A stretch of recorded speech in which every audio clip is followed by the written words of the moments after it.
अच्छा डॉक्टर साहब, हर शख्स अज़ खुद तो नहीं ये फ़ैसला कर सकता कि मैंने ये दवाई लेनी है या मैं प्लाज्मा ही लगवा लूँ, क्योंकि मैंने ऐसी ख़बरें भी सोशल मीडिया पे पढ़ी हैं कि कुछ लोग कह रहे हैं जी आप हमसे प्लाज्मा लगवा लें, यानी नॉन डॉक्टर टाइप लोग, और इसमें फ्रॉड भी हो रहे हैं। कोई ऐसी ये दवाई जो लेना या प्लाज्मा? लेटेस्ट रिसर्च ये कह रही है कि प्लाज्मा का भी कोई ख़ास इफेक्ट नहीं है, इफेक्ट नहीं है। यानी कुछ लोगों ने शुरू में ये एक्सपेरिमेंट्स क्या किए। है प्लाज्मा? प्लाज्मा ये होता है कि जो लोग इससे सेहत याब हुए हैं, तो हमें ये इस चीज़ का इल्म कि इनके अंदर एंटीबॉडीज़ मौजूद हैं, इनके खून के अंदर शामिल है प्लाज्मा कौन के सी अंदर। एंटीबॉडीज? IgG जिसको कहते हैं। ये ज़रा थोड़ा बताइए कैसे ये अच्छा, होता ये है? होता है कि जब इंसान को कोई जरासीम या वायरस आता है ना, तो उसमें दो किस्म का रिस्पॉन्स आता है।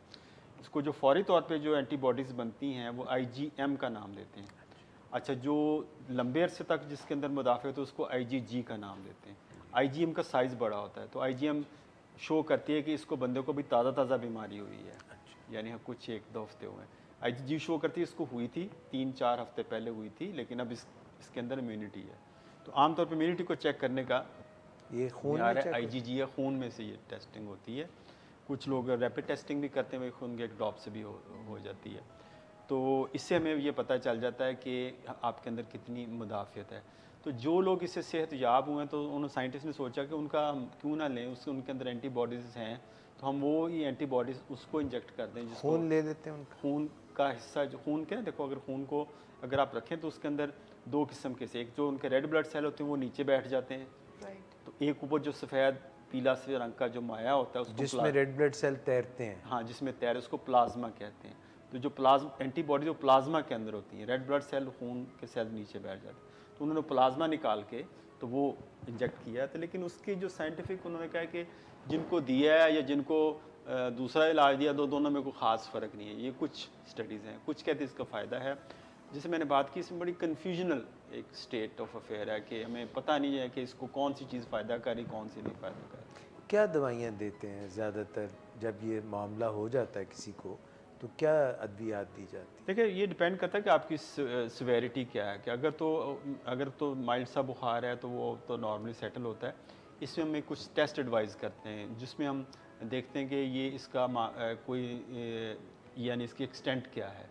एक्सटेंट ये है कि देखते हैं कि CRP एक होता है, जिससे पता लगता है कि आपके बॉडी के अंदर इन्फ्लामेशन है कि नहीं है। एक सीरम फेरेटिन लेवल वो टेस्ट किया जाता है, जिससे पता लगता है कि खून के जो सेल टूट रहे हैं, जो हो रहे हैं, उसका लेवल क्या है। इससे भी इनडायरेक्ट पता चलता है। जो सबसे इंपॉर्टेंट होता है उसको डी डायमर टेस्ट कहते हैं। डी डायमर टेस्ट होता है, ये बताता है, क्योंकि इसमें ये देखा गया है कि खुदा ना खास्ता जिन लोगों के अंदर अमवात हुई हैं इसकी वजह से, उसकी बुनियादी वजह ये नहीं कि किसी ने कुछ किया है, उनके अंदर की खून की बारीक बारीक नालियों में खून जम गया था।